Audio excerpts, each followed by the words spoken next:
guys, we finally got our last piece in that we need to finish this up.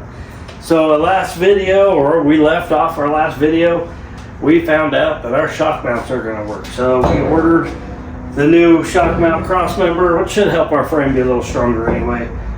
This was from Tom's Auto Parts. CPP makes one. Everybody makes one of these. They're all made in China. Just pick the cheapest one and go with it.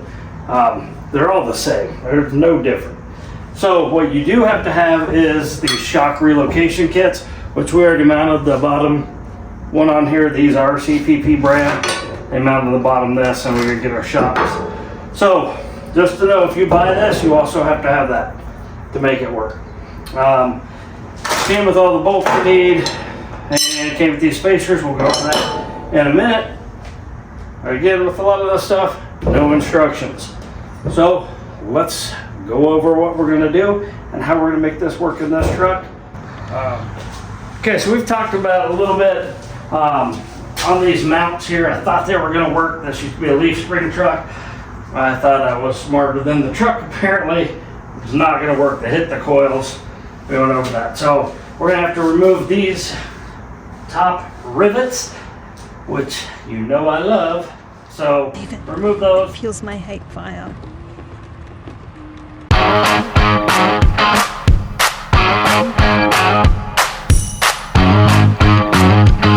Turns out we're gonna need some more power.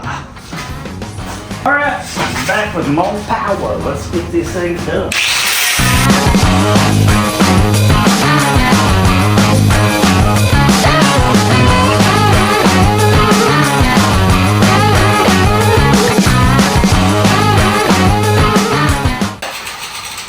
It'll be easy peasy from here on out. We'll just pop these out.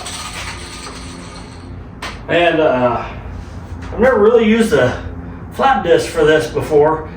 I don't know if you can see, but these literally are pulling themselves out right now. So I've been watching a little bit of Puddin's Fab Shop, which if you haven't watched that dude, you need to. He's hilarious. I love his videos, but what does he call this? The flap attack. So anyway, so far I really like this way. Hopefully it's not as big of a struggle. These are literally just pulling themselves out. So yeah, maybe he's onto something. Old Puddin. Get the frame under some jack stands so that can all rest, and we can lower the back end down, get the springs out of our way.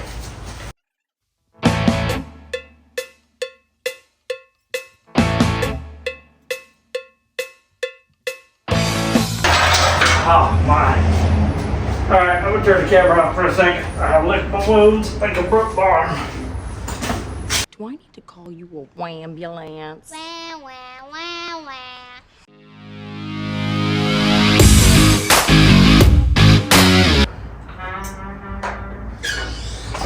Alright, now our springs are out of the way.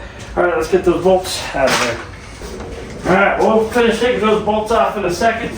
What we're going to do now is we're going to use our punch.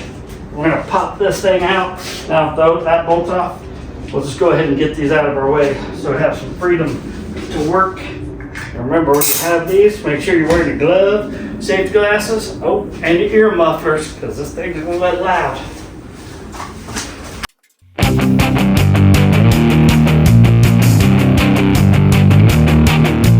There we go. Easy peasy.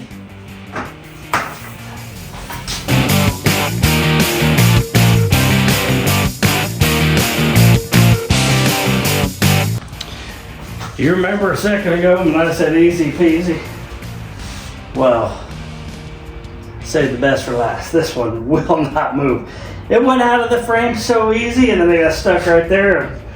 But it's not enough to let this out, so we're gonna go ahead and drill it out.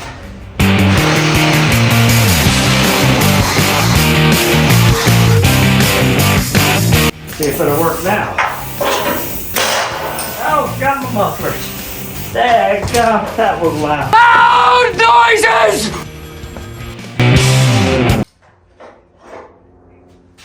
Easy peasy now. So the next thing we're going to do is we're going to remove these two bolts, and if everything is right, it should all line up.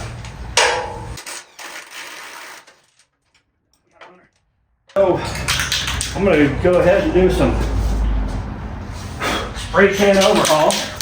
I'm just kidding. This has already been done where I pop those out. I just want to make sure they don't get any more rust or whatever. So I'm not going to do anything with these holes again. So I'm just going to go ahead and give them a little coat of paint.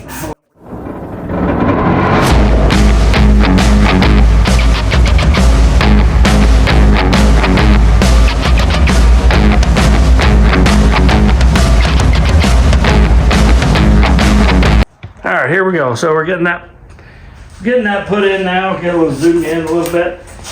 So I'm not patient, so I waited like, which should wait 33 seconds before you put something on wet paint. But whatever, it lines up really well. Just make sure when you're putting this on here, the wide side goes to the rear axle. Let's get these holes drilled out. I wish I still had a step bit, but kind of blew through that already. So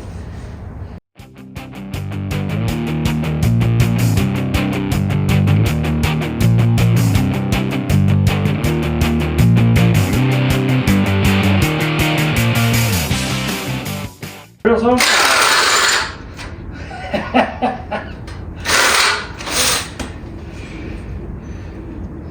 Yep. Oh, super awesome. Golly. Alright, so we left off yesterday with my drill on fire and this not exactly fitting right. So this morning I went out and I told you I didn't like put the spacers in, and the front doesn't have a spacer, it just gets bent down. I didn't like that. So if you're like me and you already had this thing C-notched, you probably don't need those extra supports because it really makes that bend. And I just don't feel comfortable with it bending that much. So, but this is so thick here with that big old C-notch on there, so I don't think you need it. All right, let's see if I can zoom in there. Everything's fitting real nice in there.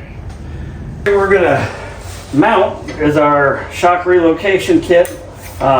What you saw earlier, we already mounted the bottom sides of these to our axle.